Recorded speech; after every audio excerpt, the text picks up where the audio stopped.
31 जगहों पर पूरे ज़िले में हम लोगों के जुलूस निकल रहे हैं और पटना शहर की बात करें हम लोग तो लगभग 50 की संख्या में निकल रहे हैं। एक तो वो प्रबंधन है और मुख्य कार्यक्रम डाक बंगला चौराहे पर होता है, तो उसके प्रबंधन के लिए हम लोगों ने मीटिंग पहले किया था। और दूसरा महत्वपूर्ण कार्यक्रम हम लोगों का होता है महावीर मंदिर में स्टेशन के पास, और बड़ी संख्या में इसमें भक्तजन आते हैं जो दर्शन करते हैं यहाँ पर। और एक दिन पहले से ही शाम से ही लाइन लग जाती है और लगभग 4 से 5 किलोमीटर लंबी लाइन लगती है।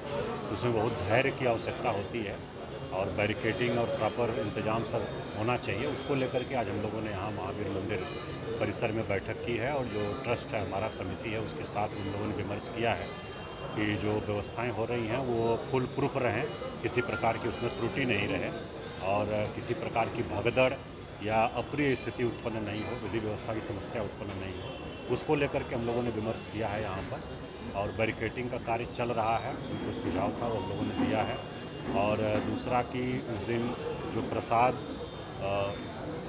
खरीदने के लिए लोग आते हैं तो एंट्री एग्जिट के पास दुकानें लग जाती हैं, उससे काफ़ी कठिनाई होती है, तो वो नहीं हो। तो ये लोग 14 जगहों पर उसको प्लान कर रहे हैं, जहाँ लाइन में लगे रहेंगे उसी रूट में दुकानें लगाई जाएंगी ताकि वहीं लोग ले सकें। फोर्स मजिस्ट्रेट का पर्याप्त प्रतिनियुक्ति रहेगी। सीसीटीवी कैमरे से भी हम लोग निगरानी करेंगे, कोई लाइन तोड़े नहीं और आपस में नहीं झगड़ें और आराम से लोग दर्शन करें, ये हम लोगों का प्रयास रहेगा। मेडिकल टीम भी रहेगी, पेयजल का इंतजाम, बाकी सब जो व्यवस्था है वो सब रहेगी। स्ट्रीट लाइट वगैरह कुछ ख़राब बताई गई है, उसको नगर निगम को कहा गया है कि ठीक करा देंगे।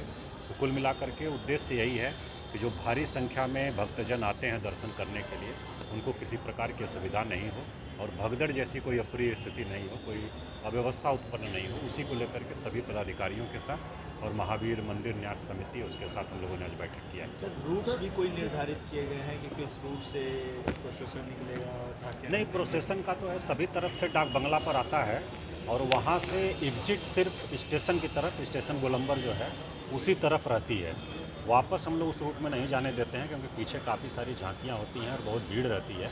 तो स्टेशन गोलंबर पर आने के बाद यहाँ से बाएं और दाएं दोनों तरफ लोग जा सकते हैं, यही व्यवस्था रहती है। और इसको हम लोगों ने समिति को कहा है कि इसका अनुपालन करेंगे कि चारों तरफ से, 3 तरफ से आ सकते हैं और एक तरफ एग्जिट पूरा रहेगा स्टेशन की तरफ। क्योंकि कई जगह काम हो रहे हैं तो उसको देखते हुए भी हाँ, 2-3 जगह ऑब्स्ट्रक्शन का बताया है समिति ने मेट्रो का, तो उसको मेट्रो के साथ हम लोग बात कर रहे हैं। एक तो ये कि उसको स्मूथ कर दें ताकि झांकी आराम से निकल जाए, और दूसरा जो उनका खोदा हुआ है गड्ढा वगैरह उसको घेर करके सुरक्षित कर दें ताकि किसी की उसमें गिरने से कोई दुर्घटना नहीं हो।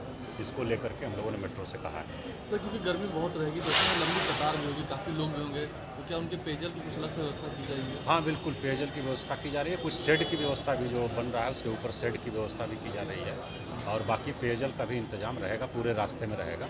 और कुछ संगठन भी हैं जो कि यहाँ पर पेयजल और शरबत इत्यादि उपलब्ध कराते हैं, तो वो लोग भी अपने अपने जगह पर हैं। उसके अलावा पेयजल की व्यवस्था रहेगी। आपने अभी कहा कि जो लोग बिना प्रसाद और फूल के आते हैं उनके लिए भी एक अलग व्यवस्था की गई है ताकि वो सीधा दर्शन करके चले जाए, तो इसकी व्यवस्था है?